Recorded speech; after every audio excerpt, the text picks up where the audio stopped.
ပြည်သူတွေကပြည်သူတွေပေါ့ ဒါပေါ့ ငါတို့ဘက်ကနေအဖကျွန်တော်တို့ဒါလေးလုပ်ပြီးညာလေးလုပ်ပြီးငါတို့ဘက်ကညာစားနေတဲ့လူတွေပေါ့ ဟုတ်ကဲ့ဗျာ တို့တူချီတဲ့ SCF ထိမ့်မယ်တိမ့်မယ်ပလိန်ကြမယ်ဗျာ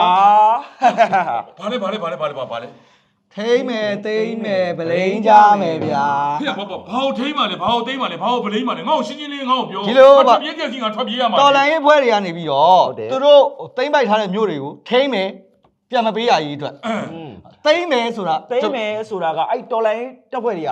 နောက်ထပ်တစ်မျိုးပြီးတစ်မျိုးထပ်သိမ်းမယ်လို့ပြောတာ အဲ့ဒါဆိုပလိမ့်မယ်ဆိုတာ ပလိမ့်မယ်ဆိုတာအဘတို့တွေဗလိုင်းပေါ့နော်အထောက်ထားမရှိဘာမရှိပဲနဲ့အဘတို့ဘက်ကဟောင်ပေးနေတဲ့ကြောင်မျိုးမင်းတို့ တက်တည်တက်ကာရမရှိပဲနဲ့ ဟိုဘက်ကတော်လန်ရေးဖွဲ့တွေကကြတော့တက်ကာရနဲ့တကွပြန်လဲပြီးတော့အဘတို့ဗလိမ့်ပါသူတို့ရဲ့ဗလိမ့်တာဘယ်လောက်အောင်မြင်လဲဆိုရင်အဘတို့အခုအဘတို့ဘောမတွေလေပြသနေတဲ့ဟိုထိုင်းနိုင်ငံမှာ ဟုတ်တယ် ထိုင်းနိုင်ငံမှာပြသနေတဲ့ကားတွေဘာတွေဗမာလူကြီးလို့လေ ခွတ်တန် ပြောတယ်မှာ ပြောတာပြောတာ မရဲလိုက်တာကွာပြောတယ် ပြောတာလည်းမအောင်ဘူး အဲ့ဒါစိတ်ချိုးတွေပါကြောက် အဲရိုးတွေဘာတွေလဲအဖကြည့်လိုက်အောင်အဲ့ဒီတီးတဲ့လူတွေရယ်ဆိုတဲ့လူတွေရယ်ကင်မရာမန်တွေရယ်ပွဲစီစဉ်တဲ့လူတွေရယ်ပဲရှိတာ အဲ့ဒါတို့ဇက်ဖွဲ့တွေလည်းငါတို့မကရတော့ဘူးပေါ့ ဘွဲမှာမကဘူး တော်လိုင်းရေးပွဲကတင်လိုက်တဲ့ရုပ်ရှင်ကားတွေဆိုရင်နိုင်ငံတကာမှာအခုပြသနေတာဟောနော်ဒီမြို့မှာတညပြရမယ်ဆိုရင်နှစ်ည ဟုတ်တယ် ပြ ထပ်တိုးရှိတယ် နော်အခုရွေးကောက်ပွဲနီးလာတဲ့အခါမှာလဲသူတို့ကဗလိန်းထားတဲ့ရုပ်ရှင်ကားတွေကိုနိုင်ငံတကာမှာပြသတော့မှာဗျာတပြိုင်နက်တည်း ဟာအဲ့ဒါဆိုရင်ကွာမင်းဒီကို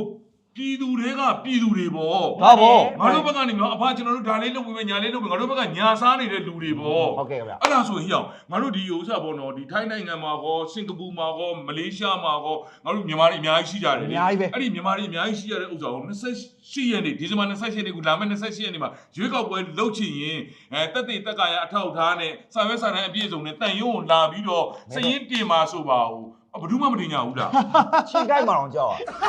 တရားမှမရှိဘူးချင်းကိုက်မှတော့ တ ကြော န် က် ရုံးကိုဘယ်သူမှ သွားမတယ် မဲထဲဖို့စမတင်ကြဘူး ဟိုတယောက်ကိုဟိုမှာဘတ်3000ပေးပါမယ်တို့နော်ဒေါ်လာ1000ပေးပါမယ်ဆိုတော့သွားမယ် သွားမဲ့လူရှိဘူး ဟာအဲ့လိုအဲ့ဒါဆိုငါတို့ဒီရွေးကောက်ပွဲကမင်းတို့ပြောနေတဲ့အယိုးကောက်ပွဲကြီးဖြစ်တော့မှာပေါ့ ဟုတ်တယ် အဲ့ဒါကြောင့်မို့ဘာလို့ကျွန်တော်ကဒီဝင်ချင်းကျွန်တော်ကထိမ့်မယ်သိမ့်မယ်ဗလိမ့်မယ်လို့ပြောတာဗျာ ဟာသွားပြီမင်းတို့ထိမ့်မယ်သိမ့်မယ်ဗလိမ့်မယ်ဆိုတော့ဒါကိုပြောတာ ဒါကိုပြောတာ ဟ